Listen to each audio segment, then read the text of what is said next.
very much live. Ooh. Stop. Enough. Hey everyone. Hey everyone. Stop. Video. Enough. Good. Remember, guys, if you want to get playlists, just write in the chat !playlist, and Nightbot will help you out with that. And with that, I welcome you to today's, I want to say spontaneous stream just because Ukraine is doing so well, but I gotta say, we were actually discussing that we want to have a chill stream today. Unfortunately, Ukrainian armed forces has had a little bit different opinion. So as you can guess by the title of the stream, we're going to have some good news today, and we're going to discuss this, and we're going to discuss what it means. But all in all, we start right now. Awesome. We love Ukraine. I agree, Brian. Absolutely. We absolutely love Ukraine. And I want to say, guys, that thanks to you and the fact that we are growing our channel quite successfully, the dynamic is really well. And there are a couple of things that's going to be happening on this channel in the coming 2 weeks that are going to be really, really nice. I cannot spoil the surprise. It's going to be really nice, and I'm pretty sure you're going to all like it. But if all things considered will go through, then it's going to be at least 2 things that are nice. And if all the things that go through, it's going to be 5 things that are going to be really nice. With that said, let's. How would you like it? Let's go right over what's happened, just so we kind of on the same page. What are we discussing about? And then when new people meet up, drop in, we are gonna talk about stuff. So, Avdiivka. What's up with Avdiivka, right? I'm pretty sure everyone in the chat already kind of described to you. Let me open my deep state map, just so I can share it to you. And let's go. Oh, it's a little bit. It's in Ukrainian. It's in Ukrainian by default. So what happened? So you remember? I need to scroll like a day back. No. Okay. Oh, it's. I'm looking at different stuff. So Avdiivka. Avdiivka was in a very peculiar position, if you remember. Russians here at some point when the battle for Bakhmut was already ongoing, Russians here decided that, okay, we need kind of another direction to make Ukrainian life a little bit more miserable, at least that's what they thought. And they said, okay, what we did with Bakhmut, with the semi-encirclement, let's do the same with Avdiivka. And Avdiivka has been a thorn in the Russian side because the defense lines here in Avdiivka are extremely tough. And it's obviously not only Avdiivka, it was like all over. Like if you see this thick red line that I'm drawing over right now, this is kind of the demarcation line of the 2014, so before the start of conflict. So Russians barely advanced since then because Ukrainians have a multi-layer defense. And so Russians tried to kind of semi-encircle Avdiivka, and they created these kind of, like salients on the Ukrainian territory, where they put a lot of forces in, where they put a lot of effort in to kind of push further. And in recent, or I guess couple of months, we would say, they've been using a lot of these salients to push kind of outwards and trying to continue closing the it's not cauldron, like continue closing the semi-encirclement of Avdiivka. The problem with any salient, I am pretty sure you know, like it's not really a rocket science, but the problem with any salient is if you do not dedicate enough forces, or you or your enemy dedicates enough forces, the salient can be cut. And then the forces that you dedicate, because usually on the salients is where a lot of forces are concentrated. And if that salient gets cut, that's a kind of, it's a not position, that's a not good position to be in. And I'm pretty sure you already are completely aware what am I getting at. So as we said, we wanted just to have a stream today. However, Ukrainians had a different opinion about this. So there is this settlement, if you didn't know, Ukraine has their own New York, and it's literally called New York. And it's a fascinating village with a fascinating history of how it got called New York. But it's really, really interesting. I recommend you Googling it. But south of that, New York, there was this position where Russians were pushing around Novoselyivka. However, now the recent news says that Ukraine it was able to penetrate in this direction for over 1.5 kilometer. So it's not a lot. It's about yay big. It's about yay big. So basically reach and like kind of go towards Novoselyivka and Troitsky. Now, by itself, this is not a big deal, right? It's not a big deal. It is a kind of big deal when you start putting pieces together.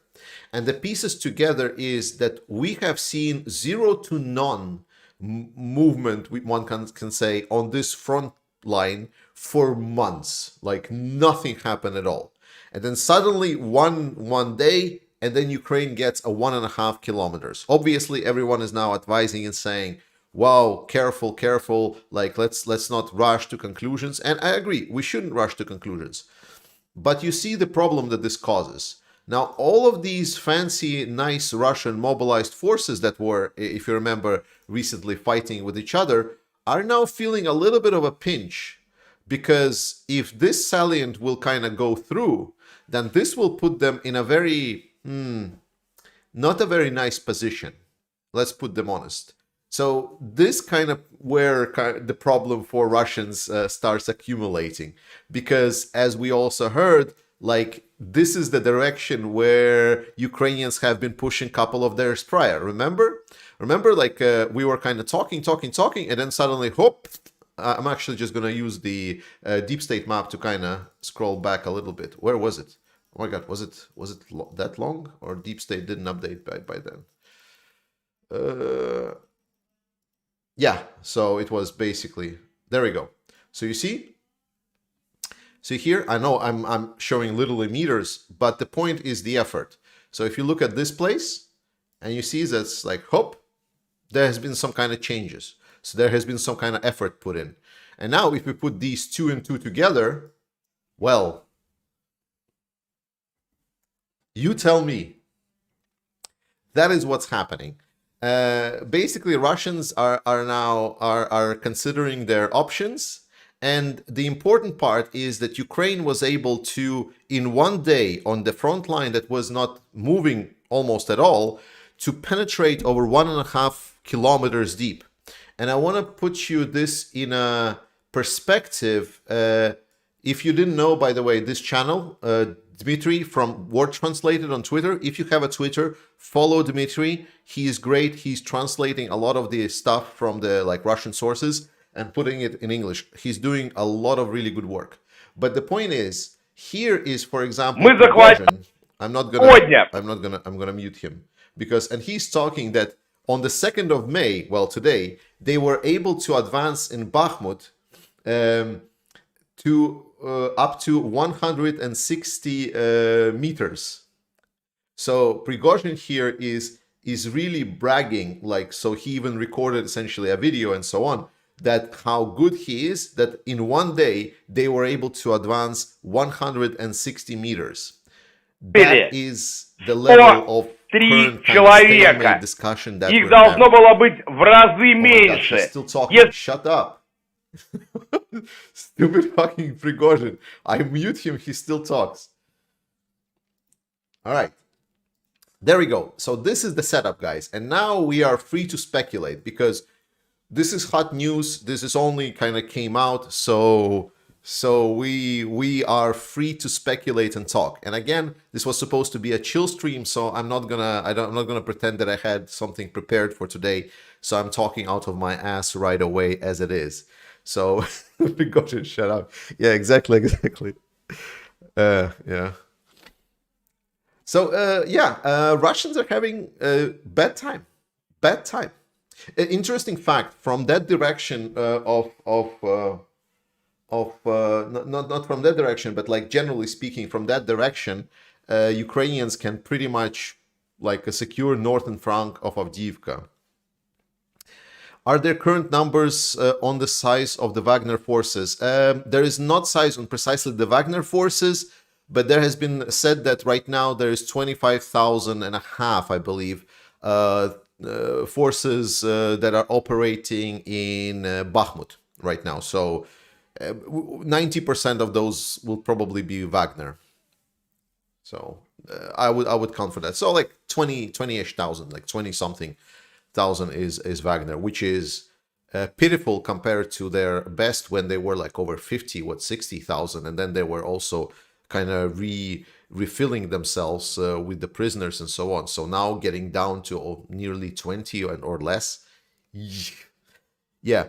Oh, Gazprom PMC still getting shoved in front. So Gazprom PMC, what's the problem with Gazprom PMC? Okay, I'm gonna tell you the story. This is a fun one. So with Gazprom PMC, this private military company, what they are actually doing is they are poaching Prigozhin's experienced mercenaries. It is so hilarious. So what are they doing? They're saying, okay, we're going to have our own little private army that's going to be technically operating in Ukraine, but we're not really going to be operating in Ukraine. So they are offering like the most elite stuff of the Wagnerites. They're offering like quite big amounts of money to lure them and to be essentially the head of training for their Gazprom units that they are now recruiting. So they're like poaching the Prigozhin's mercenaries because of that. And Prigozhin's mercenaries, the most experienced, the most elite ones, are leaving because while staying at Prigozhin is nice and all, like there's a chances that you can get killed every day. There's a chances if you fall back, you're gonna get your head smashed with a hammer. And then you are offered by Gazprom to go and work for them, get a lot of money, and just basically train some noobs. That's hilarious. So Gazprom PMC is kind of hilarious. They are fighting very nominally, but generally speaking, they're not really hiding that they're building a private military in case to protect their own assets in Russia. Ukraine matters. H. Saurid. What are the odds Ukraine exploits the Avdiivka breakthroughs to drive east and south into Donetsk? I do not think they are big. Donetsk and Luhansk, without a proper kind of prep, it's probably one of the hardest objectives to take on the battlefield. They have a lot of supplies. They are logistical centers. They are massive. Like one thing that just escapes us is just the pure scale. And Donetsk was the city of millions of people, right? Bakhmut is like 70,000. So they are massive cities, especially Donetsk. So that Ukrainians will just kind of rush into the city, very, very doubtful. Very, very doubtful. It might be an interesting, diversion. There might be like some threat to that. It might be an interesting direction to explore to kind of get Russian forces activated. But I don't believe really that it's going to be the first target of attack. Prigozhin says that if he doesn't get ammunition, he will be faced with the decision to withdraw from Bakhmut. Do you think it means anything or just him saying crap? Well, Star Sir, I think you should watch my previous video where I cover specifically what you just asked in details. It's a very good video. Watch it fully. No self-promotion here. Yes, come on. Daddy needs some views. Oh my god, I'm so bad with this. I'm sorry, guys. I'm really terrible. Sandy, reporting from Ukraine said that there was a fatal disease. Yes, yeah. So again, guys, with reporting from Ukraine covers everything on a tactical level. The tactical level is like a unit level, like he would cover like some certain tanks had destroyed. There might be some forces, some Russian troops that got some kind of disease. Yes, it's possible. But what we should not do and be very careful of doing is like saying, oh, if there is a one unit that got fatal disease, does mean that the majority or a whole or like a big part of the Russian army now has the fatal disease. Reporting from Ukraine, absolutely fantastic channel. Go watch it, subscribe it. But please, please, please, please, remember that he covers mostly on the tactical level, where it's dealing with a specific unit, specific people, specific tanks, positions, whatnot. So if he says that there's units that caught deadly disease, there maybe are there, but they're not the strategic level or operational level where it's a scale, for example, that half of the front line of Russians just becomes dead. Very, very careful with that. So yes, I don't think he's wrong. I don't, Sandy. I know that's not what I meant, but it's still open a hole in the Russian defense, doesn't it? No, no, no. Like, I mean, if one Russian unit is out, they're just gonna rotate a new one. Like, Russia is not right now struggling for manpower. They have the how do we say, the dead meat that they can always put. Also, Russians really caring about units? No. It's like we need to understand that okay, what is a hole in defense, right? Because when we're talking there is a hole in defense, there is always a temporal aspect that needs to be added.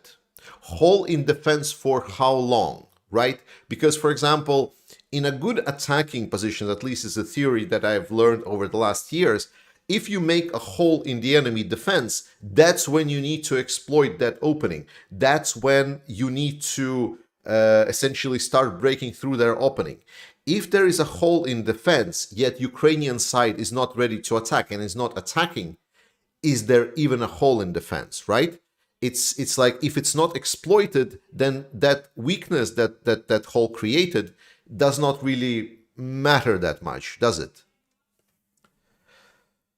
Is there an accurate Russian force distribution map stats available? I've seen some maps that cover like unit locations and so on. So if you look enough, they do. Unfortunately, a lot of people that I've been following, they've been subscribed on Twitter, and they've been doing, like, these map updates on Twitter. But Twitter, since recently, has kind of really, really, how do you say,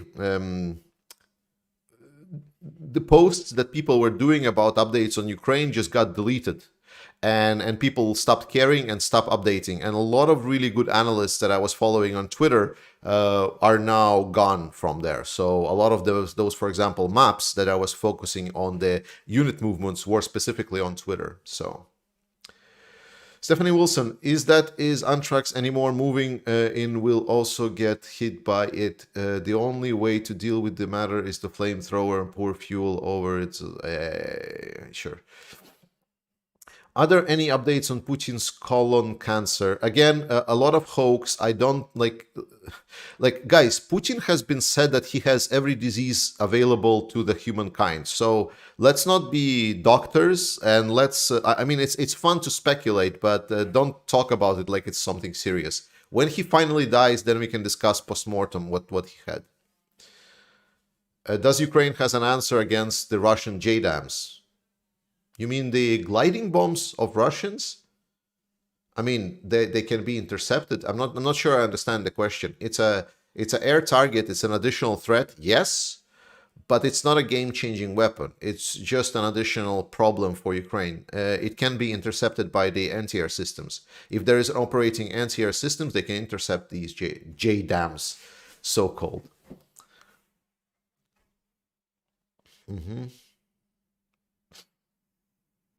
Hans Eriksson, thanks for 100 Swedish kronas, appreciate it. Sandy, I remember in December hearing about big Russian groupments in northern Ukraine where maybe start of an offensive from Sumy towards the south. So is it officially over? It was never there, Sandy. I've talked about this extensively, and it was mostly the information campaign. And I always was saying that if Russia do attack from the north, that's the best case scenario for Ukraine. That's like the dumbest idea, the dumbest. Now, if you think like putting all of your efforts and dying in Bakhmut is pretty dumb, then attacking from the north is even dumber. That's like the dumb. Super dumb. So talking about it like it's something serious is a little bit of a hilarious argument in my perception. So I think you should kind of reflect on it and maybe laugh it up a little bit more. So because it's a silly argument. Lou, hi. Mines and aviation. That's a question? What, mines and aviation, what? I need more context. Thomas, what would you say to someone who doesn't want to support Ukraine because of genuinely bad experience with Ukrainian refugees living there? I mean, living here. I mean, uh, we don't like. So people are different. There are good people, there are bad people. A lot of, for example, Ukrainian refugees are that I've met as well, like some of it. Maybe a lot is not the right word. Like, for example, are not fully supporting Ukraine. Like some of them are, for example, supporting Russia. Some of it were, for example, fraudsters in Ukraine. They just decided to leave, and now they're frauding people out there. We need to understand that there are always good and bad people in a country. There are that's how like humanity works. That's what makes us human. There are good people, there are bad people. When we're talking about supporting Ukraine, we're talking about the fact that there is a situation in which a country is being and its population, where the good people actually stayed in Ukraine and are still fighting for Ukraine, are being genocided upon and executed by one of the supposedly peacekeepers of the world.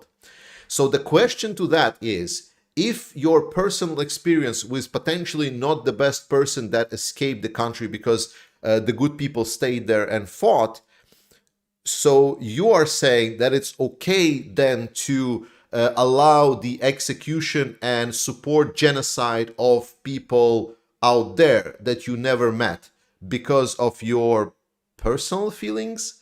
So we need to understand that even if we take what Jens Stoltenberg says, that's an argument from empathy, emotion. If a person does not feel empathy or emotion, then it's a question about our own personal security. Russia is pretty shit. It cannot stand to stand up against NATO, but they're aggressive motherfuckers. So they are ready to, if they need to be, die and sacrifice themselves while doing a lot of damage. And the unfortunate truth is that if we just let Russia take Ukraine, then after Russia finishes it, it recoups its strengths, it incorporates around additional 40 million from Ukrainians, it puts it, conscripts into army, multiplies the army size, prepares a lot more equipment, and then go against NATO countries. Then we get into a situation where maybe we will defeat Russia for sure, but at what cost? Because then it's going to be our own lives, like people from our neighborhoods, maybe the soldiers that we know that are going to go there and die to fight Russia. Right now, the price for defeating Russia that we're paying in the West can be easily counted is just a number of dollars that we spend, and it's a very, very low number. And if we do not do this, then we are literally threatening ourselves and our children's the safe future in a safe world going forward. So if a question, an argument of empathy doesn't work, maybe at least the question of self-preservation should.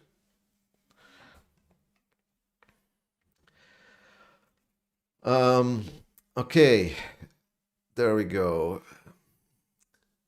No, my dad from military who, sorry, Sandy. No, my dad from military who gets daily reports from the army told me that it was true possibility. I mean, like people say a lot of dumb shit, especially if we're talking like, and I'm no disrespect to your dad, but like, I mean, not really an authority to me. Like there is a ex-colonel McGregor. He's gonna tell you that Ukraine is about to lose. There is a nice YouTubers that gonna tell you that Ukraine is already lost and now it's NATO forces that are fighting. We need to always have a reality check. We need to always look on the ground. Like I'm getting my sources right from the ground. I'm getting my sources and my information from the analysts that are understanding Russia. The people that do not overestimate Russia. People that are actually accurately and very clearly see how the situation develops on the battlefield. and they're seeing and can evaluate just how shit they are, and they're evaluating the possibilities. So sorry, but my dad said so does not really fly as a good argument. Maybe he's military, but that doesn't says anything about how well he understands Russian military doctrine, strategy, or forces. We've seen plenty of experts being completely fucking wrong on everything. Oh my god, I'm having poopy mouth today. Sorry. And that's no offense. Just saying how it is. Do you think after the war, Ukraine will be multiple military bases along the Russian border, like the French Maginot Line in World War II? Probably something like this. Definitely, there will be some kind of demilitarized zone from Russia to Ukrainian border. What update is urgent, plus? We covered this at the start of the stream. Rewind the stream a little bit. I believe it's possible. Tell me in chat if it's possible to rewind the stream back. Do you think that Ukraine should start enriching uranium? No, I don't think that getting nuclears is the answer. I believe if Ukraine gets nuclear weapons, it's going to complicate things for Ukraine, because right now Ukraine is getting a lot of what it does. It does not need nuclear weapons. Marcus, the grip of Putin's party and political machine on the population is nowhere near as strong as Communist Party like in 1941's. How will they react to bad news, 1905-like scenario? You're putting too much faith into the Russian population. Stop listening to the Russian opposition. Start listening to someone like Vlad Vexler. Russian population is docile. They are gonna live. Okay, no more bad mouthing. They are gonna accept a lot of degradation in the standards of their living and a lot of hits to their everyday life before they get into the 1905 situation. We're not there. Russian population is not the same currently. Don't put your hope in Russia. Put your hope in the armed forces in Ukraine. Armed forces in Ukraine is a stable return on your investment. Invest in armed forces of Ukraine now. Secure your future today. Kol Zibrovsky, what do you think the first day of the Ukrainian offensive would look like? Would there be big Ukrainian air campaign, those drones? Cole, we talked about this with multiple analysts, and everyone kind of agreed that it's going to be a slow escalation of fighting. So, for example, we see a breakthrough right now around Avdiivka. Potentially, we will start seeing some small of these breakthroughs other places, and then more, and then there's going to be like a more attack whenever Russian defense will be sufficiently eroded. Crusader Damien, with all private armies being set up in Russia, I would imagine that this helps set the stage for the very prospect of Russian civil war and a breakup. These are oligarch armies. Thoughts? I think I think it might be right, Crusader, because what's happening right now is that people and oligarchs and the people in power, they see things happening, so they're arming themselves in a case of a civil war. And the problem with that means is a lot more people with a lot of guns, with a lot of power in Russia in an unstable environment. So it might be like a self-fulfilling prophecy. But again, it's only one of the scenarios. It might not happen.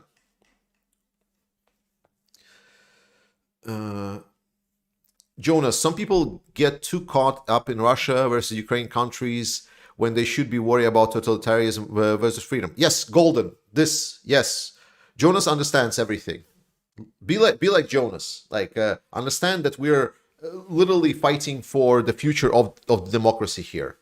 So if you want to look at it this way, people fight for different things. Like a lot of Ukrainians don't care about democracy and totalitarian regimes. They care about surviving. That's why they fight. Then other people like me, for example, they have family in Ukraine, right? So that's why I care as well. And then there is democracy versus totalitarianism, because the world that we end up with, if it's going to be totalitarian, where are we going back to the land of empires? And we all remember how that ended. Empires with a lot of smooth-brained dictators, when they are fighting for power, when they have nuclear weapons, is not going to end well. Democracy is the only way to solve this. Rule of law. Tom Wright, do you see it as a possibility for NATO to station peacekeepers in Ukraine after Russia pushes behind the 1999 borders? There will need to be security guarantees for Ukraine. I believe Ukraine, like we talked about the how do you say, the enriching uranium nuclearization program. That is when Ukraine actually can do nuclearization program, because Ukraine can say, like, once Russia is pushed out of the borders, they can say, okay, Russia is now out. We need to join NATO, get security guarantees, or else we're gonna start trying to protect ourselves. We're gonna start building, nuclear weapons, because Ukraine has the full right to protect itself and its borders. And at that moment, it will be fine, because while the support for Ukraine will wane maybe at that point, because Ukraine kind of achieved its war goals, Ukraine will kind of build up the defense capabilities in order to defend itself.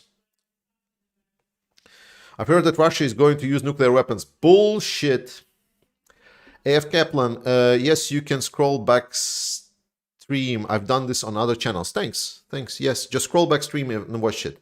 All of the Russia is going to use nuclear weapons. We discussed this multiple hundreds of times. Watch literally any of my streams. Russia is not going to use nuclear weapons. It's not solving anything. It's only creating more problems. What is the marked portion by Moldova no one really mentions on mapping? An ally of Russia, no desire to reclaim. It's occupied territory by the Russian forces. It's a proxy occupied territory of Moldova since 90s, I want to say. I don't even remember. Long ago. So Russia invaded Moldova, occupied part of the territory because there were pro-Russian living population there. And that's how Moldova has been living since. Opinions on neutral YouTubers who only side with the most clickbaity title. Do you think they create misinformation or just are annoying? I mean, they're earning money. There are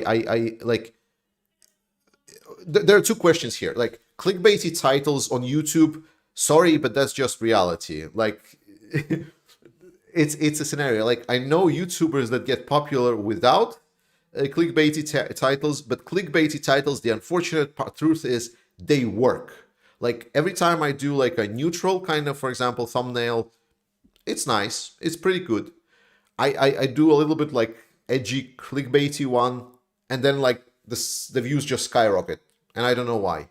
And this pisses me off, because this is not the channel that I want to make. This is not the YouTube that I want to make. But this is what YouTube is. This is what YouTube has devolved into. This is how YouTube works. That's just the unfortunate truth.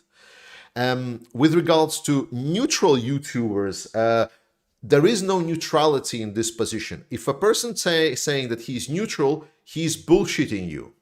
He is bullshitting you. So neutral YouTubers, and like objective, also another word that is used a lot, is a complete nonsense. If you just dig hard enough, you're gonna find where is the Russian propaganda channel is running. Like the pipe, like if you dig deep enough, you're gonna hit the Russian propaganda pipe that is deep there.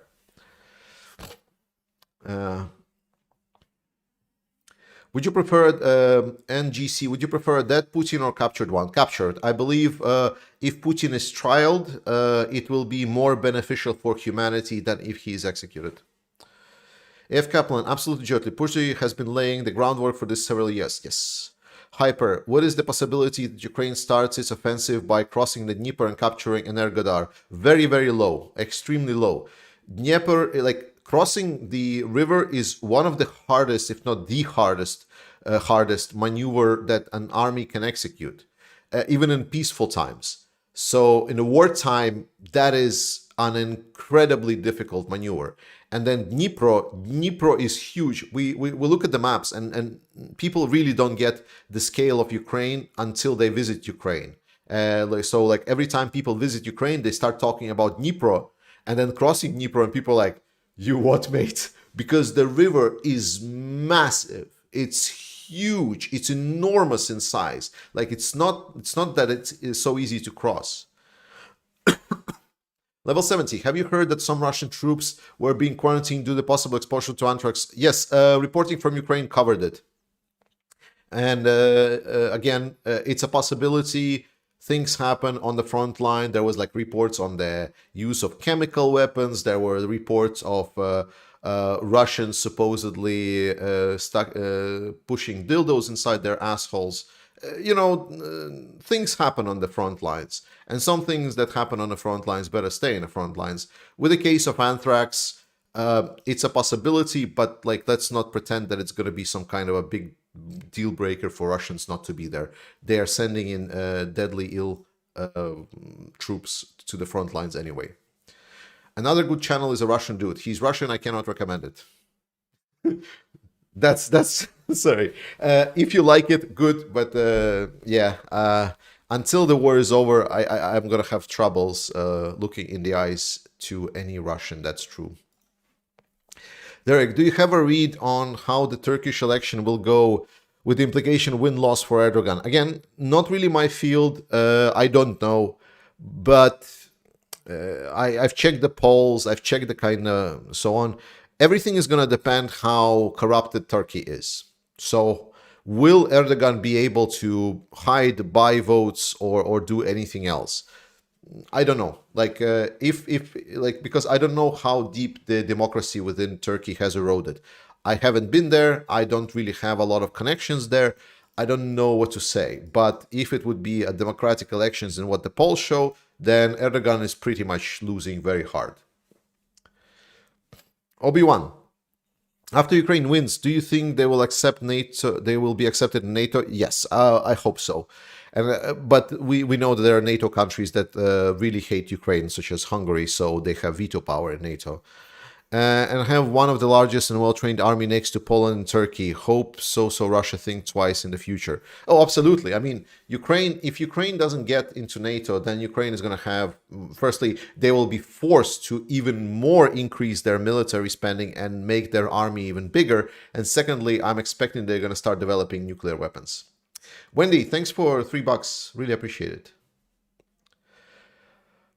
Grayson, fight for your right to disagree or you will never be free. Correct. Correct. You can be, by the way, guys, if you're new to the channel, it's okay to disagree with me. Like, you should disagree with me. That is called democracy. That is what we should be all wishing. Like, I want people to disagree with me. I want people to, like, let's say, like, you are completely free to disagree with me, and I want you to be free to disagree with me. That's the whole point of the fucking democracy. If we all start forcing each other to think in only specific one way, we're gonna start devolving into the authoritarianism. What I want this to be is so we can think free, we can live free, and we can, spread the freedom to say. This sounded really bad, like it's really cringy, but I'm not American, so I don't have any negative connotations associated with it. I'm a Latvian. Like, what do I know about freedom? We've been free for what, 30 years? If Russia breaks up, what will be the West response for Russia? Nukes, subs, ICBMs? Depends. Like, I don't think we should be afraid of Russia breaking up. Like, why is that a problem? I still yet to see why Russia breaking up is a problem. Now, people have stated that yes, like there will be different countries, and some people instantly think, oh, but Russia is going to break up into Taliban and like all of the different countries. No, I don't think so.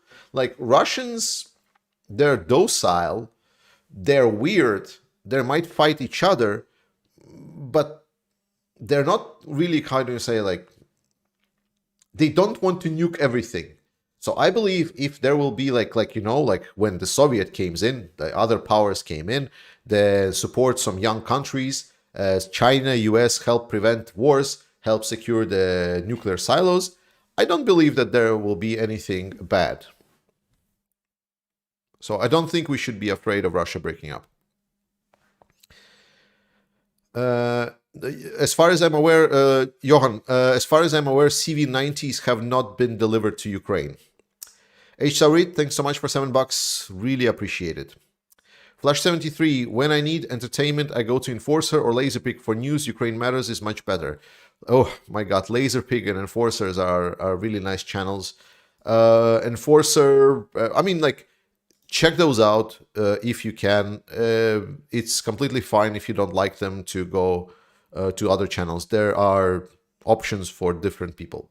Dump Trump, hey man. Hello, Georgie. There is also another fuel train blown up in Bryansk region, Russia. So that is two fuel trains blown up in 2 days inside Russia. Can you comment?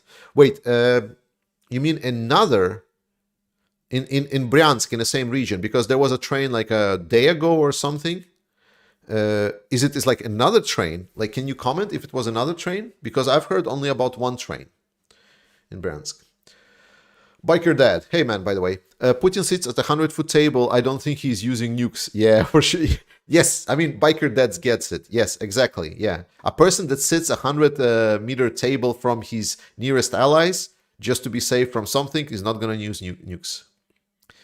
Yes, security guarantees, correct. David Wilson. Since Russia will not have the money, how much Russian territory should be ceded to Ukraine for operations? I don't think Ukraine needs Russian territory. Why? It's a problem for democracy. Like, why would Ukraine want Russians? Like, why would Ukraine want more Russians? Russia has all the money. Like, Russia is a like the stupidest thing about Russia, guys, and get me this, is it's a super profitable country. They have super profits from oil. They have super profits from their resources. They have all the land in the fucking world. They have forests. They can build like a magnificent, glorious country. But they don't want to. They want to invade, they want to kill because they are drunk on imperialism. If they would just stop looking on the outside and start looking on the inside, it would be a lot more prosperous and a lot more better for all of the Russians and all of the world. That's the stupidest part about this war. It's dumb. It's dumb. It's dumb. Jiri, welcome. Thank you for your work. I hope Ukrainians have also plenty of fake Western inflatable tanks everywhere along the lines of confusions. Like how many they got, I have no idea. I don't know how many got, but inflatables are really nice. And like before people joke, like the good inflatables, for example, I was laughing at it at first as well. But for example, Russian drones, we know that they have a lot of bad optics. And for a lot of these drones, like differentiating between like an active working tank and an inflatable one sometimes can be hard. Moreover, good inflatables, they would also weave in like some kind of a metal into this fabric that is getting inflated, so it would also, you know, reflect on the metal scale. So then they would also put some kind of emitter of the radio signal. So, you know, there are really nice fake models of these that are inflatable that can be shown. So it's actually not a joke, like when you start digging into it, kind of. Gerard, is there any trustworthy information about the alleged killing of Ukrainian General Ihor Tansura, commander of the Territorial Defense Forces? Ihor Tansura. Okay, let me Google that. I need to see what am I dealing with. 6 hours ago. So it was claimed by Prigozhin that the commander of the Territorial Defense Force of Ukraine, General Ivanovich Tansurya, may have been killed by Russian artillery on his way back from Bakhmut from Chasiv Yars. I mean, it's literally written in the news that I Googled that it cannot be confirmed so far. So we'll see. Can commanders be killed on the battlefield? Yes.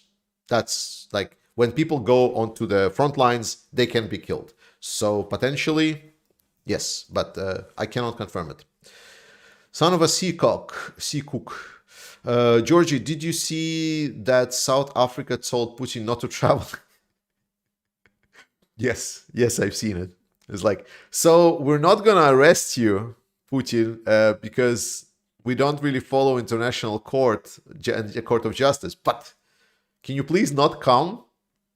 Just so we're not in a position where we need to decide. That was excellent. That's a really nice point. I love it.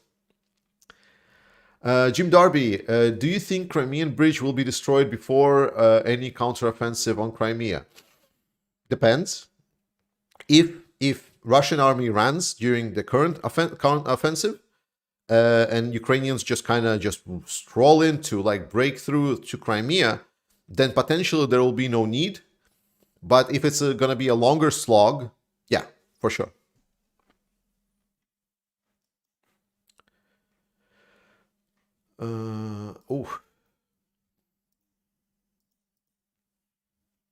Mm-hmm. All right. Isn't Putin's mansion at a beach bit dangerously close to Crimea, Ukraine? No. No, it's pretty far from Crimea. How long do you think that the Russian money reserves will last? Currently, they are lasting comfortably until the end of the year, after which they will need to start cutting the economy. So they will need to start, like, really heavily taxing, getting donations, cutting all of the benefits. So Russian economy still has a lot of things. It's going pretty much one direction only, downhill. And I'm pretty sure there is not a country in the world that would literally live and know that, like, by the end of the year, your bank is empty, and from there you need to live with that. So that's the Russian economy. They still have enough money to last them until the end of the year. Elizabeth Goldenflower, as an American citizen with ancestors going back before the Revolutionary War, freedom and democracy are messy, but I wouldn't trade it for anything else. Yes, agreed. Messy is nice. Darth Putin mouthpiece. Welcome, man. Don't believe anything until Kremlin denies it. Yes. I mean, like, your spokespeople are the best. Zany, my friends think Ukrainian might have to let Crimea go due to the Western support dripping as the wise titans with prices, lack of food with the global economy. Could this happen? No. How to explain it shortly?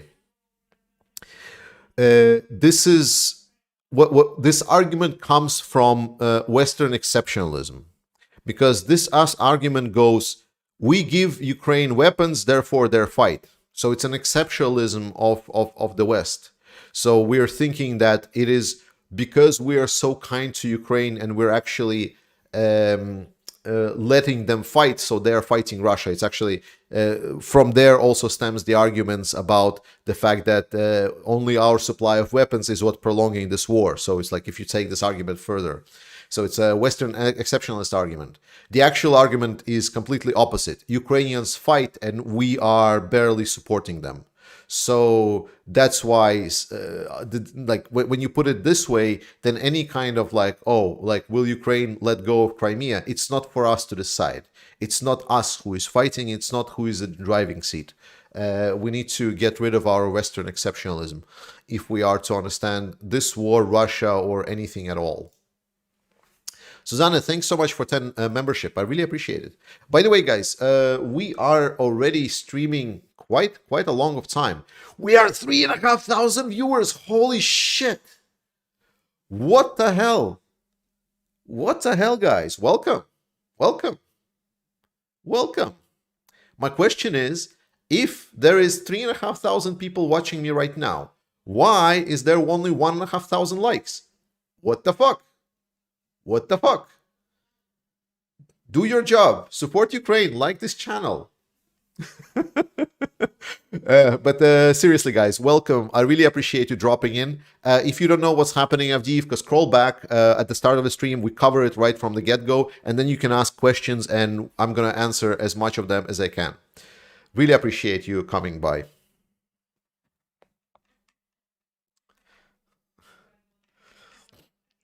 All right. Mateos, how long do you think that Russia will be able to hold on money and economy-wise? Oh, I just answered this for a year. Yes. Nancy, thank you for sharing that democracy is about freedom to disagree and freedom to speak different opinions. Exactly. Yes. So, for example, like Noam Chomsky, I really disagree with him. Like, really disagree with him. But would existence of Noam Chomsky and people that are the same as Noam Chomsky and think the same would mean that I should then make their voices mute? And from my perspective, no.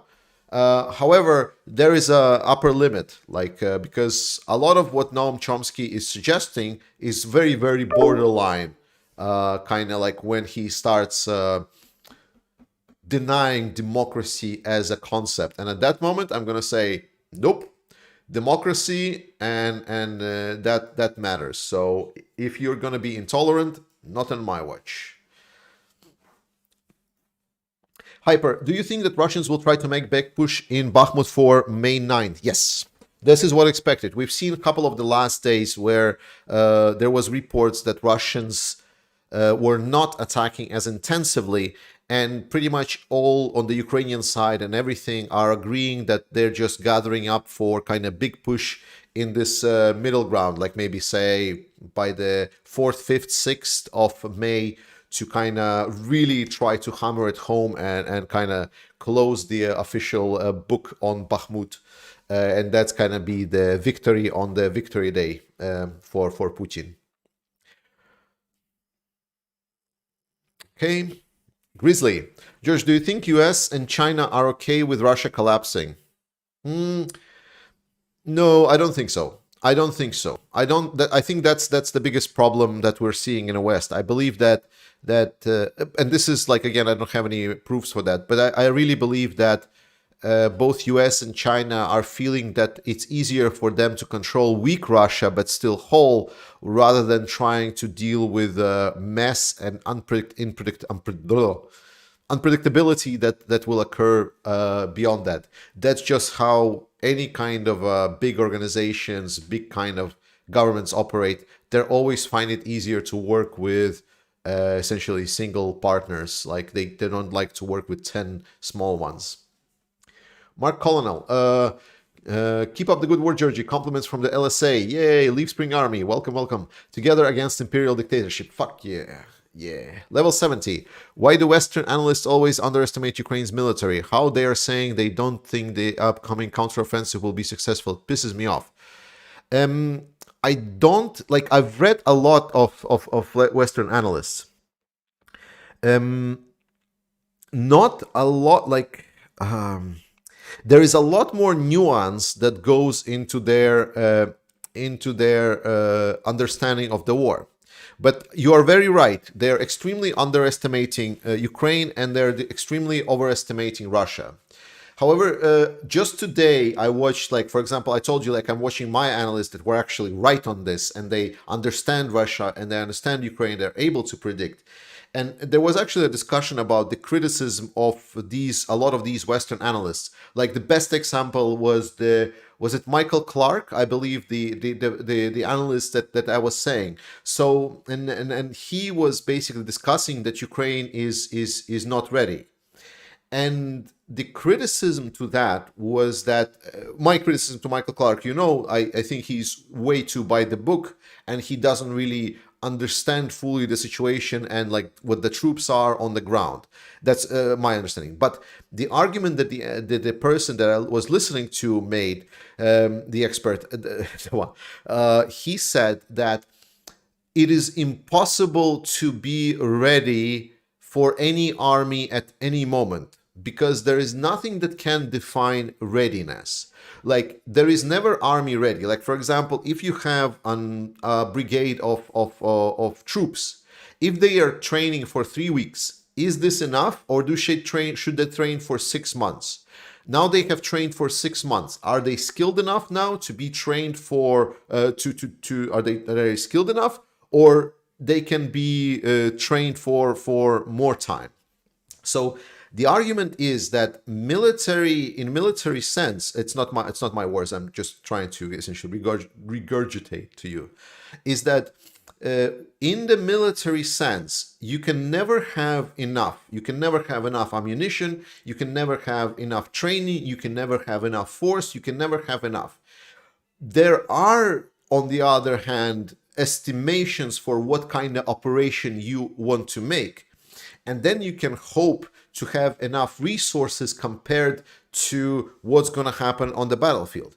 And you always need to evaluate that even all your readiness by that point is also cannot be ready, because there's definitely going to be some fuck-ups, and then certain people will not arrive, certain brigades will just suddenly, get stuck in the mud. So things will go wrong. So the assumption and just discussion of the fact that is Ukrainian army prepared to go for an offensive is a little bit silly. So, and no kind of major like analysts and war analysts should really think about it in this way. what should be thought about is, does Ukraine has the potential capability to execute such a military maneuver? Will it succeed? Will it not succeed? There are too many variables to count, because like war is a battle between two sides, because the response of the enemy side cannot be estimated. And especially in a war like this, where the sides are about equal, we can almost never estimate. Moreover, no one almost ever really knows what kind of power Ukraine has. And a lot of, for example, Michael Clark's argument was based by bluntly believing everything that was written in the leaked documents and just assuming that that was about what was there. And potentially it's not all. Potentially Ukraine had more brigades than just 3 that was mentioned in those papers. So basically the argument is, one can never be ready, but does not mean that one doesn't have to try, or one doesn't have to prepare for a certain military maneuver and then see how it goes. Suzanne, thanks so much for additional 10 members. Andrew, thanks so much for 10 pounds. Really appreciate it. Okay, I'm gonna catch up with the chat, because if I missed your question, please re-ask. And remember, you can ask a question with the @Ukraine Matters. Yeah, second derailment in Bryansk. Holy shit, guys. Thanks, Dumb Trump. Yeah, so apparently there was a second train that was taken down by the Russian partisans. Remember, I was telling you that Russians don't want to fight or take responsibility. Well, these guys are taking it. So some of the Russians are already making me eat my words. Think about this. So I hope that we will see more of that. I would really love Russians to prove me wrong, to come to me and says, Georgie, you were wrong. Putin came to power, he did awful things, but then we stood up and broke free. And that says, like, yes, I was a dipshit. I will acknowledge everything. I will acknowledge everything that I said was wrong. And you can put me in a Twitter prison or whatever. But the result is not going to matter. So the point is, there are some Russians that are actually fighting. And we also know that other Russians are fighting together with Ukrainians. And they are amazing. Luigi, what are the most recent estimates on how many shells, tanks, rockets Russia has left? Oh, I don't really have an estimate. Tanks, I've heard 2,000, 2,500. Rockets, hard to know. They have been accumulating rockets for a while now, preparing for the upcoming offensive. So aviation is going to be one of the biggest problems for Ukraine to deal with in the coming offensive. And a lot of these missiles that Russia has accumulated will be used to strike Ukrainians trying to advance. So, yeah. Mark, we did not give Ukraine enough, but the morale and bravery extraordinary. Plus, I like the fact that they have been preparing assault brigades for a long time. They've been training, breaching defensive lines. Correct. And I would only add to that one of the big threats around Bakhmut, when the battle for Bakhmut started and Ukrainians said we're not going to pull out, was that they're going to engage their reserves that they were preparing for the counteroffensive. They did not. They did not engage those reserves. They engaged their operative and strategic reserves, but not the counteroffensive forces. So Ukraine is now in a great position, strategically speaking, to start attacking Russia. And Russia obviously knows that. They are preparing, but they've again misplayed another round of this war. Tom Tutor, why do Ukraine want nukes? What they gonna do with them? They can have our Trident subs for now. Ukraine doesn't want nukes. Ukraine doesn't need nukes. Ukraine needs security guarantees. Nukes is a path to security guarantee. So if when the war is over and Russia has been expelled by the international recognized borders of Ukraine and the Russian forces are out, at that moment, Ukraine says, now we need security guarantees that Russia is not going to come back. And if NATO starts dipshitting themselves, if NATO starts like having a discussion with Hungary what kind of a payment Orban wants to allow Ukraine in, at that moment Ukraine should says like, if you're not going to provide us security guarantees, like for example US instantly did for Finland and Sweden. Do you remember that? Do you remember that, guy chat? Do you remember like when Finland and Sweden said we're going to join NATO, and US is like, oh okay, we're going to protect you in case of any aggression? Cool. Ukraine needs security guarantees. Ukraine needs to understand and know that it's not going to end up in the same situation where they're going to be with a begging hand asking for any kind of support. We need to understand that the fact that Ukraine was able to get to the hearts of the politicians and the societies all across the world is incredible. It's a 1 in a million chance, maybe even less, that happened. Ukraine could easily be like dismissed like any third world nation and just said like, yeah, it's fine, doesn't matter.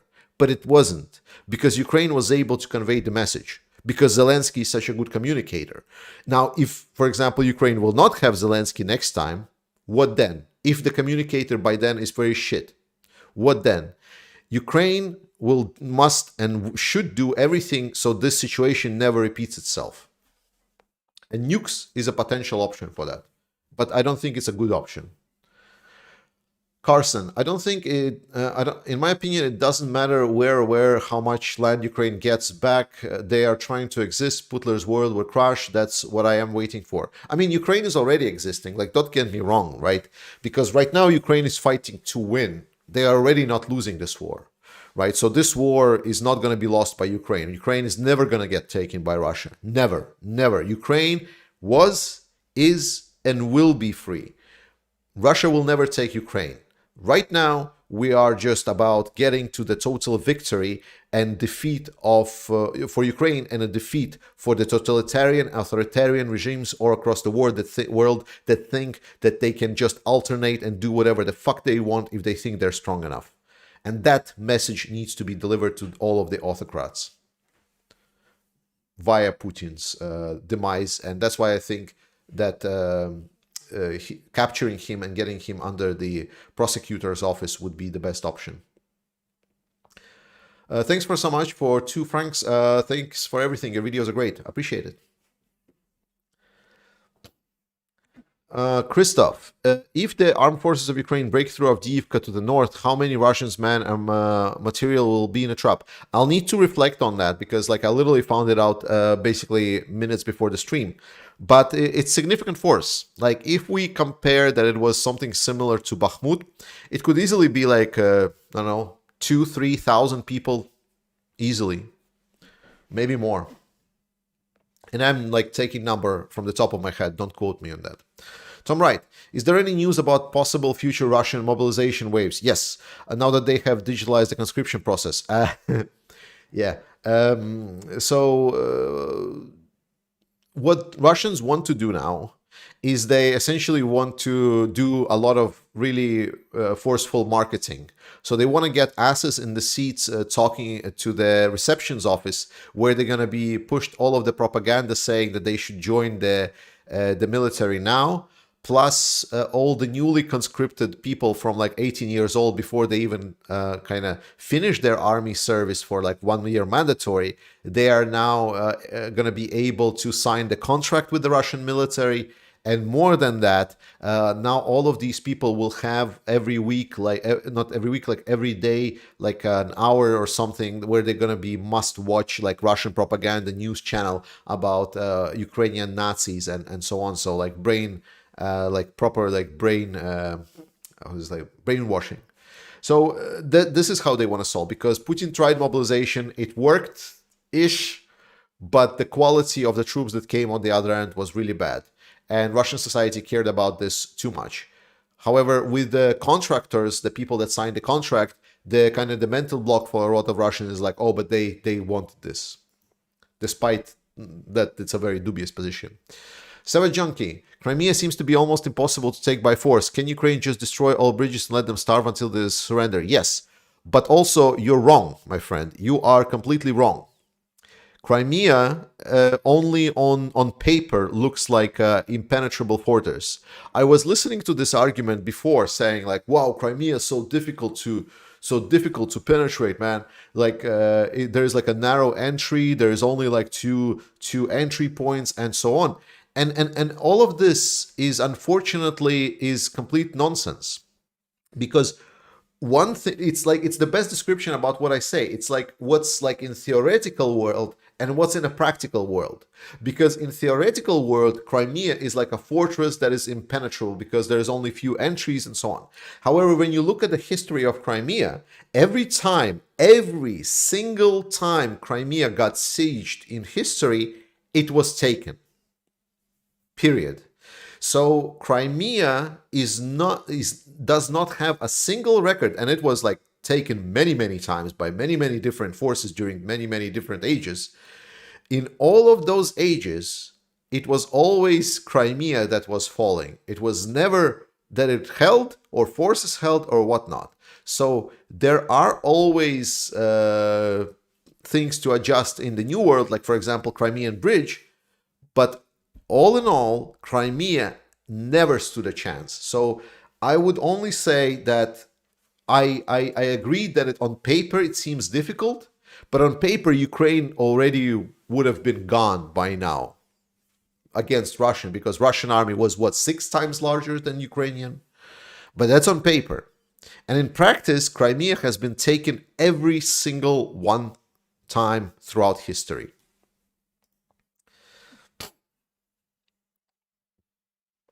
Okay, my chat jumped again, so I'm again missing. Oh my god.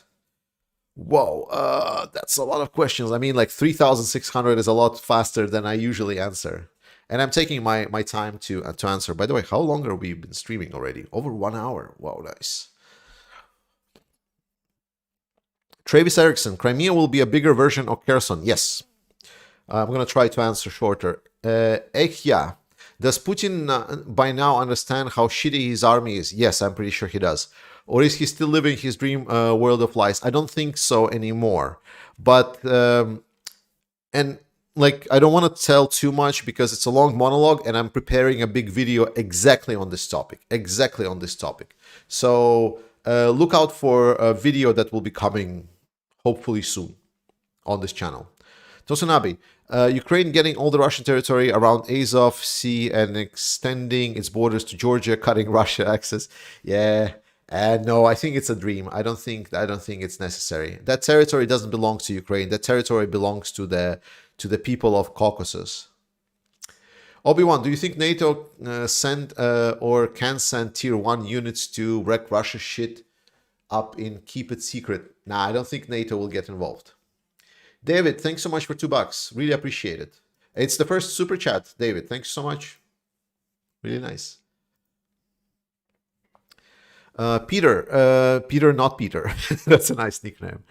Georgia, what do you think about Russia in United Nations Security Council? What would be done about them? United Nations Security Council and United Nations as a whole right now is a joke. It's an organization that doesn't fulfill the purpose it was created for. It needs to be either restructured or like forgotten, because right now United Nations stopped existing. We've gone too much with this farce, and right now United Nations, like, it's not serving any purpose at all by this point.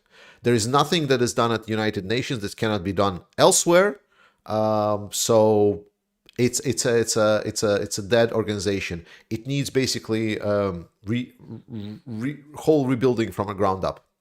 Javier, how do you measure success?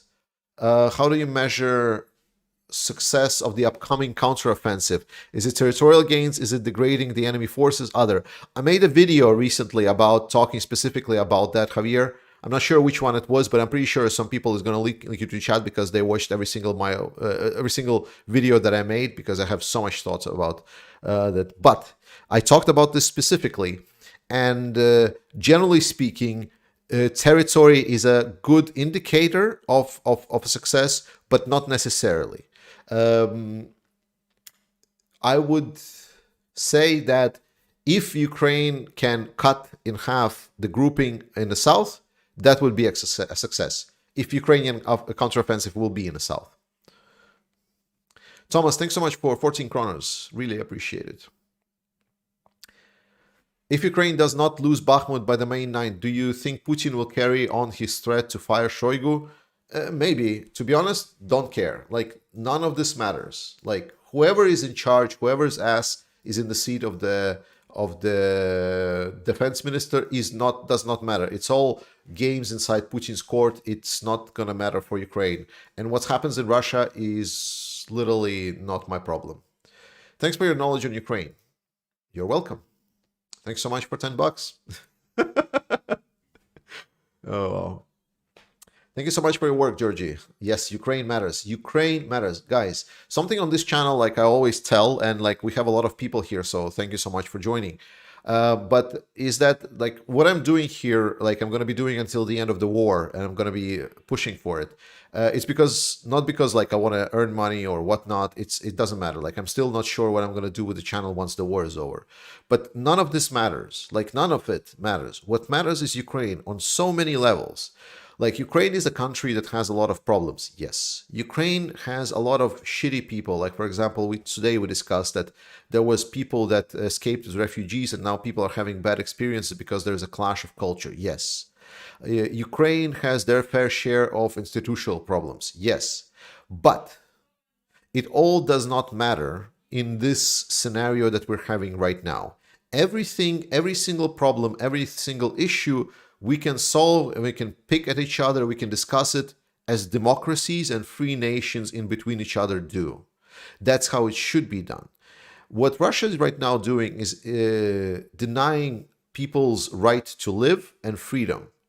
And that is why Ukraine matters. Not only for Ukraine, not only for that, but also for us, people in the West here that are sitting, enjoying our life and so on.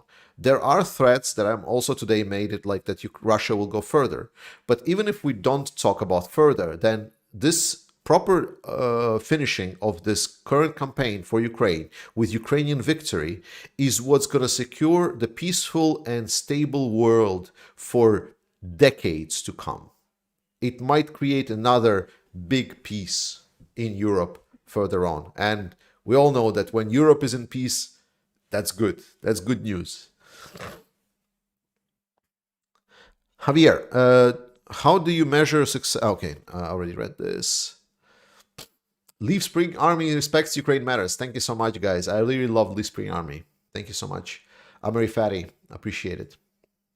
David Wilson, sorry for mispronounced. Hello, you are awesome. Thanks. You are in. We are in TN. TN is Tennessee. I would guess TN is Tennessee. I'm sorry. I'm not really familiar with the abbreviations in the US. Humor me. Could full NATO power dislodge Russia from Ukraine? Yes. Like NATO doesn't have to use its army. Like NATO can. Let's put it in perspective. So, Russian military over a year have launched just over, what was it, 5,000 missiles on Ukraine. That's a lot. That's a lot of missiles. Ukrainian NATO force, if they get jets in the air, I believe they have something like 8 to 10,000 missiles that they can launch almost in one salvo. So a whole year of Russia using everything that they have can basically be overshadowed by one salvo from the NATO forces. And I might not remember, like you can correct me on the numbers, and I actually would appreciate if you would correct me on the numbers, but the point still stands.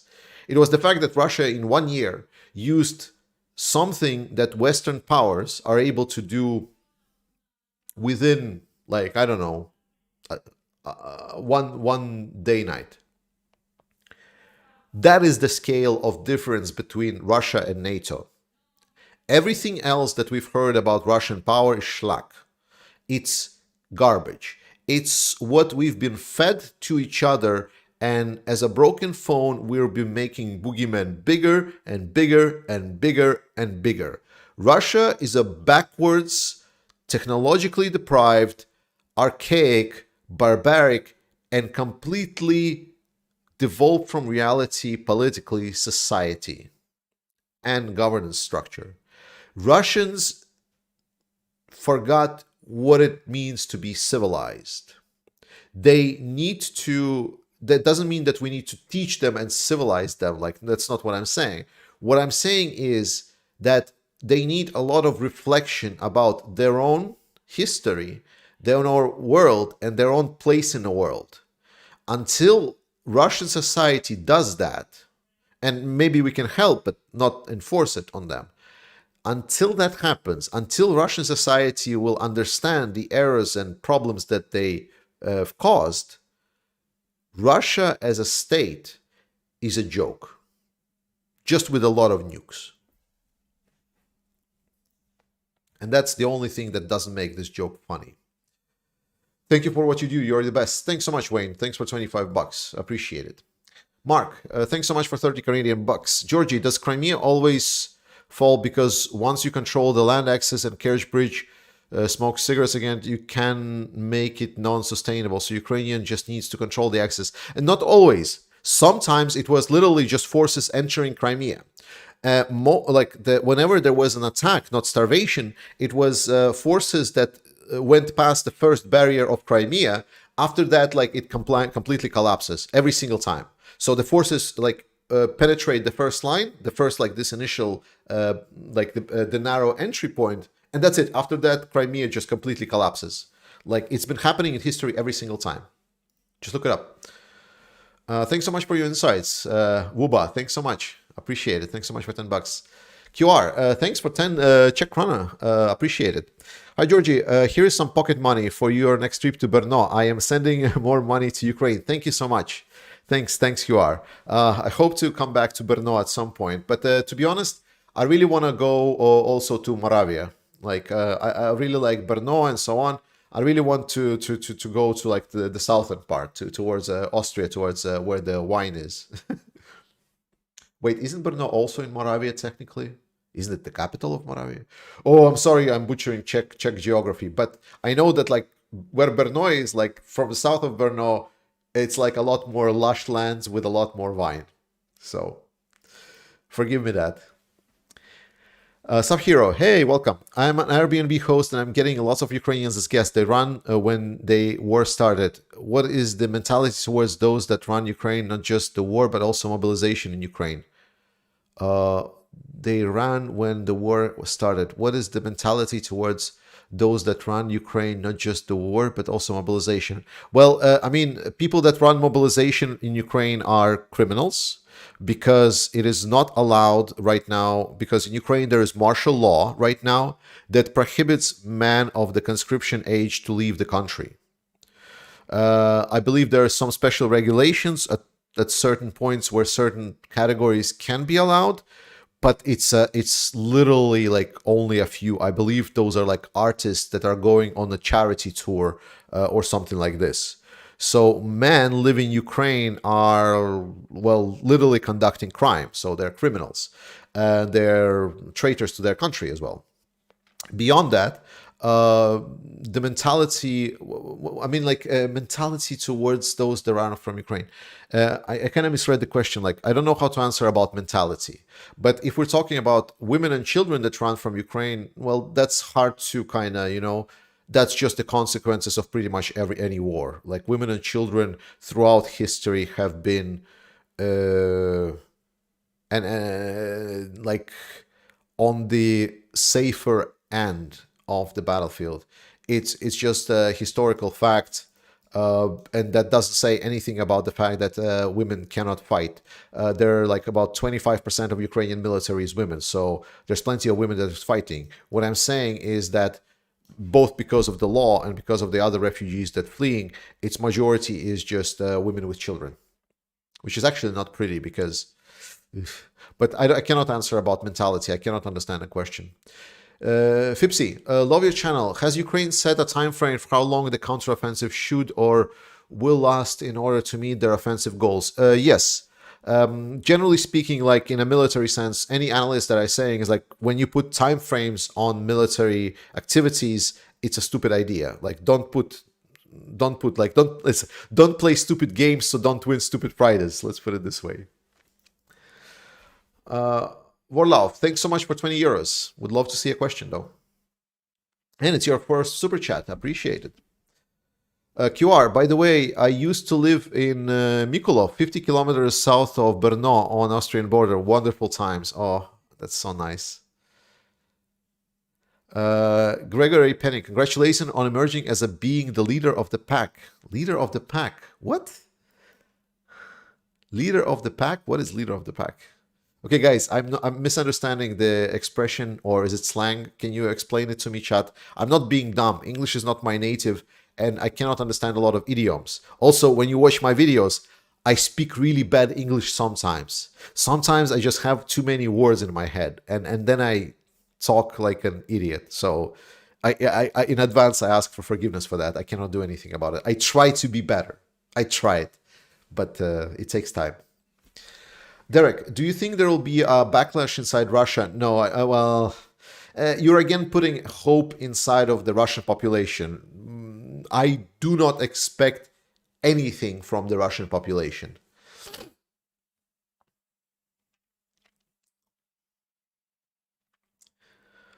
Derek, thank you so much. Leader of the pack, the top wolf in a pack of wolves. That still doesn't explain anything. Like how am I leader? How am I leader of the pack? I'm a guy on YouTube. I yell at camera. What? If freezing is just a liquid turning to a solid when cold enough, is all the metal we use technically just frozen? It's a very interesting question. I should, you know who can answer this? Laser Pig. Right after the question, what kind of tree are you? But actually, I thought about this question, and I believe the answer is no. But I'm not a physicist. Like I have an economics degree, but I don't know. I don't know. Potentially, we're all frozen. Everything that is solid is actually frozen. Technically, by the way, like another addition to that, did you know that we cannot feel temperature? Right? So we cannot feel if something is cold or warm. What we are actually feeling is the difference between your temperature and the object that you're touching. So there you go. Physics. I watched YouTube video for that. Leader of the pack is the boss. They think you're the best. Oh, I mean, I appreciate it. That's like, I'm not the biggest, I'm not the best channel, but I am enjoying one of the best audiences, that is for sure. You're the best channel covering Ukraine. That's what it means. Okay, good. Good. My only hope is that I keep you updated on what's the situation in Ukraine. I keep explaining, things, like when you're being lied to, when, especially in the Western societies, we tend to misunderstand a lot of things. Like sometimes it's Western exceptionalism. Sometimes it's because we don't dig deep enough. Sometimes because Ukraine is just too far. Sometimes because Russia is too strong. There are a lot of kind of these, it's not really cognitive biases, but it's like a little bit of a impreciseness that I see happening. So I feel that I can chip in on that. So my channel is mostly opinion, right? I don't quote any sources. I'm not here as an expert. I'm a guy on YouTube. But I try to do my best to explain how things are and make sure that data actually, that information actually makes sense. Because logic is cool. It was a compliment. I understand it was a compliment. So, and I said thank you. It's just I didn't understand what it means. It's like, it's like when it's a compliment, you're like, oh, cool. What does it mean? I don't know. Top pro-Ukrainian YouTuber. I don't know. I mean, Jake is really good. Like, to be honest, I really like Jake, bro. Jake is a really nice YouTuber. And it's actually, Jake was one of the inspirations to watch. I mean, Artur Rehi, I mean, I would, like, if you would call the leader of the pack, then it would be, just by the views, it would be Dennis. So he's though it's like, yeah, Dennis is the biggest one. Then there's also Starsky, like, come on, guys, like, I'm, like, where's Starsky, where is me? Like he's a person that actually doing something. I'm a Danish guy that potentially may be doing something. Like just give me a couple of time and maybe we'll see that I'm also contributing. We can feel wet either. Ooh, more physics, Gord. We can feel wet either. Wait, you mean can't feel wet? So we can't feel wet or we can feel wet? Keep up fantastic videos, you're a legend. Absolutely. Until the war, until victory.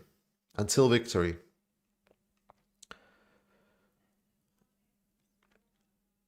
All right. Last couple of days, Romeo, sorry, I'm butchering your name. Last couple of days, Russian trolls had an orgasmic reaction looking at Pavlivka explosions. Today, Denis said it was an old depot of rocket fuels from the 80s. Anticlimax, anyone? I mean, it was one of the two versions right away. We discussed it heavily in Discord. By the way, join Discord. Like, there is I'm pretty sure Nightbot, like, can I write Nightbot Discord? Discord?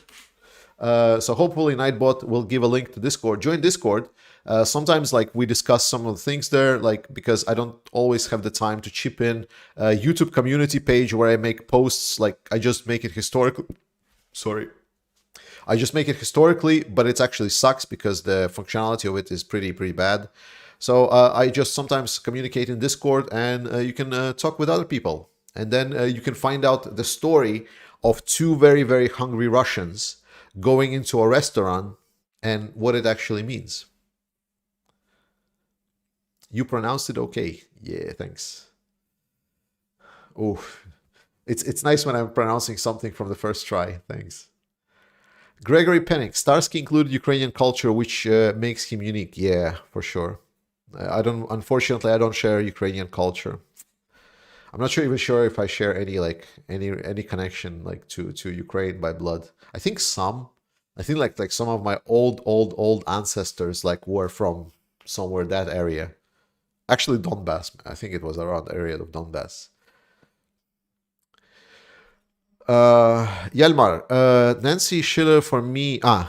Sorry, you're answering to someone else. Yeah, Ukraine. Yeah, I mean Brandon from Ukraine. The best I can. That's really great. Разом переможемо. Absolutely, JC. Absolutely. What you say is always on point. Boom. Yes. It's because I have a direct connection to the cosmos. People used to always ask me when I was a small YouTuber, and it's like they would watch like a channel that would like because people are, we sometimes have these weird perceptions. It's like if a lot of people are saying a lot of things, then it must be true. If a popular guy says something, then it must be true. So when I was like starting my channel and like I had like only a few viewers and so on, people would say, "Hey, like how do you know this? Why are you stating this if like this X guy, this popular guy, has been saying it differently?" And I was always like, "Yeah, it's because I have a direct connection to the cosmos." So like I counted like how many Russians there are in Ukraine or something like this. So it's a hilarious retort, absolutely untrue, obviously. But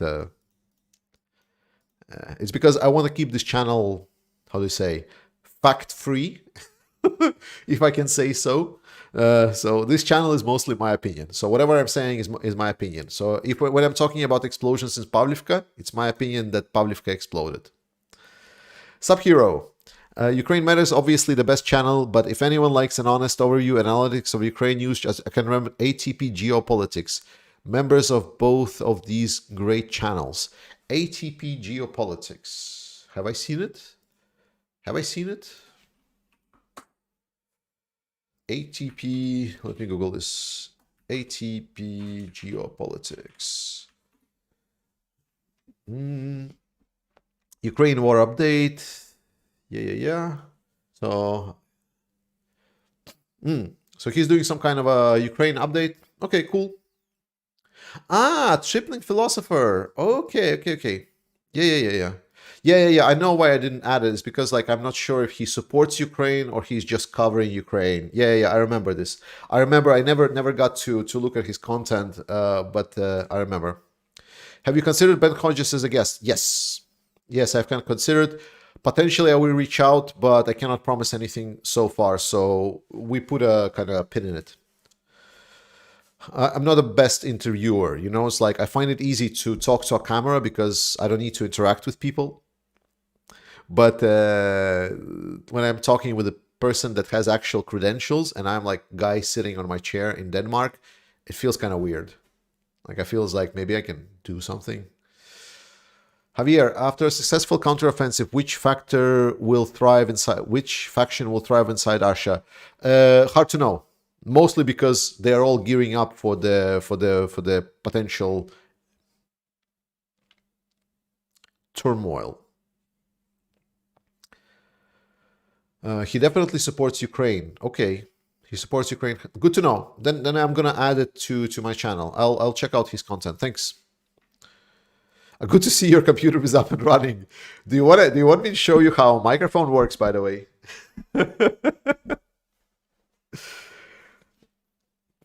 I really like that position. However, we are thankful that your opinion are usually based on an educated guess and actually helpful. Thanks, GC. I appreciate it. No. All right, guys. It was a very nice hour and a half that we've been together. Let's do additional last 5 minutes. Finish off the questions.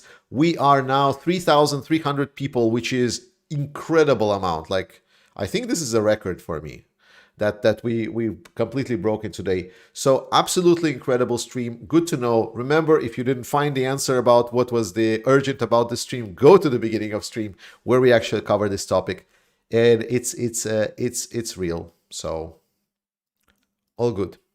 When will your wife join the stream? We talked about that she doesn't want to be public. You know, like it takes a lot to get public. You know, there's a lot of people that want death to Ukrainians. So she has enough problems of that. And she's not really like a public person. It's not her thing. I mean, I'm not public as well, but now I had to be.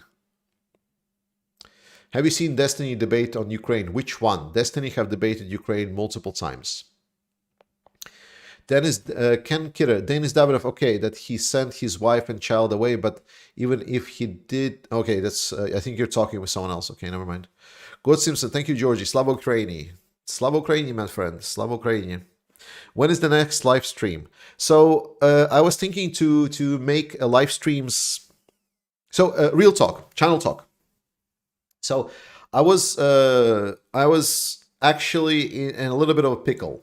Like there was a big discussion at my work problems about what am I doing at work? Like do I keep going at work and so on? And fortunately, all of these problems got resolved. So I'm staying at my day job. And I think I'm going to be staying there for long, which is great.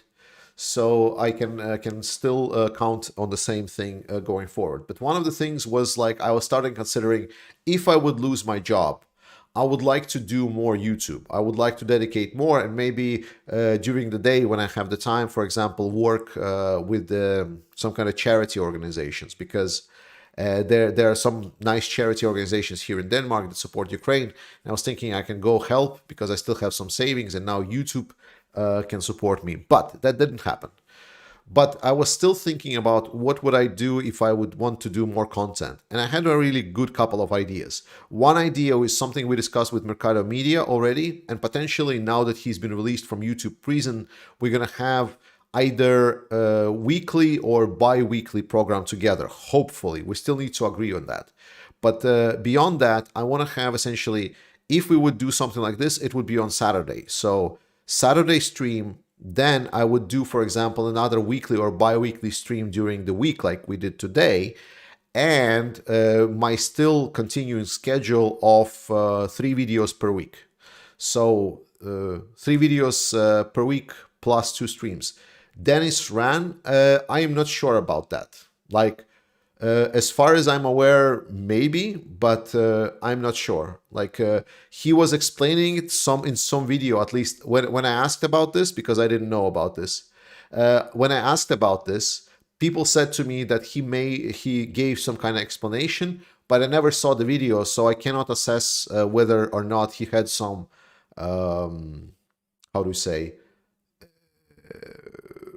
legal reasons to be able to do that. So I don't know all the information, but hey, if he did, What an asshole. But I didn't say that. So I don't know. I don't know. So I don't know. I need to know if you can find where he explains how he got out of Ukraine.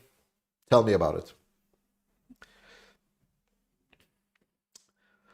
How much would it take to see you get a mohawk haircut? I mean, I'm not a fucking clown here, okay, Jen. So I'm not like, dude.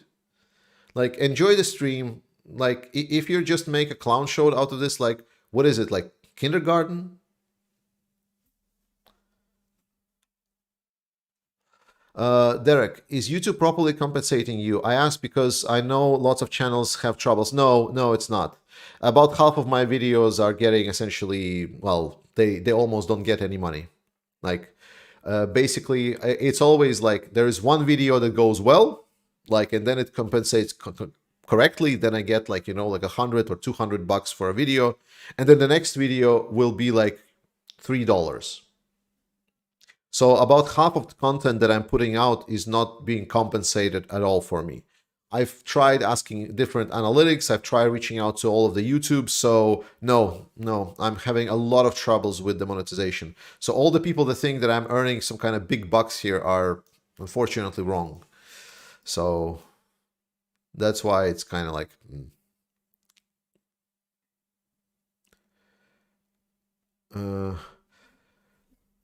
Do you see an issue with Willie Ohm's content and his tendency to false balance, false equivalence, Boonstream? Yes, yes. Willie Ohm, I've seen some of his like discussion when he had like with this fighter guy from which I said like the fighter guy was actually saying true, but then I watched some other content and it's a complete nonsense. It's like we just didn't like if you dig deep enough, you will hit the pipe of Russian propaganda.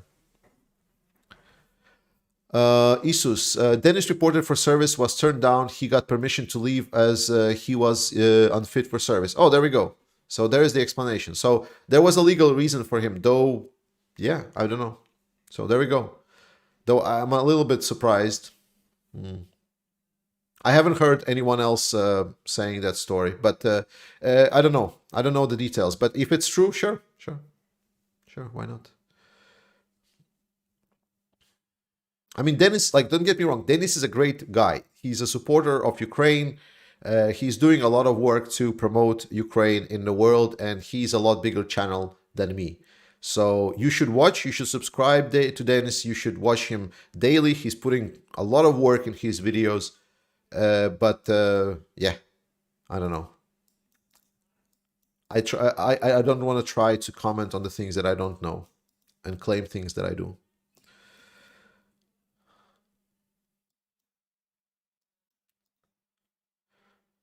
Okay, let's. He had a medical reason. Yeah, sure.